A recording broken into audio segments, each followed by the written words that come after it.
Sur ce film-là, j'ai été engagée, sur ce documentaire-là, sur les aborigènes, parce qu'il y avait une vraie volonté de ma part de faire entendre des voix qu'on n'entend jamais, et de faire exister une culture qui est en train de disparaître. Voilà. Donc là, sur ce film-là, j'ai été engagée, mais sinon je suis réalisatrice d'autres sujets.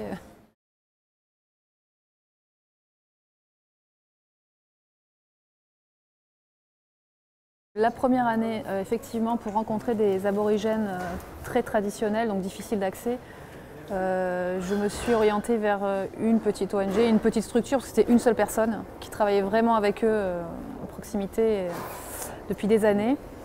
Et bon, l'ouverture a été assez simple au démarrage, parce que c'est une ONG qui cherchait aussi l'image.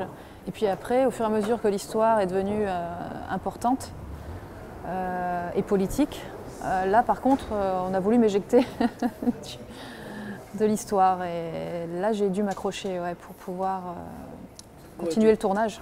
Pendant 4 ans, tous les ans, je suis retournée pour garder le lien avec les personnes qui faisaient partie du film dès le début. Parce qu'à partir du moment où j'avais fait un premier tournage, je n'allais pas changer les personnes, les intervenants en cours de route. J'ai gardé les mêmes. Donc pour les tenir, puis en plus, comme c'est une culture qui est très abîmée et victime de violence et de répression, même aujourd'hui, de la part du gouvernement australien, il a fallu instaurer un climat de confiance et tout le temps être là et communiquer avec eux et leur montrer que j'étais là pour passer leur message et pas pour les... Parce ils ont une image des journalistes qui est quand même très négative, forcément, et irrespectueux.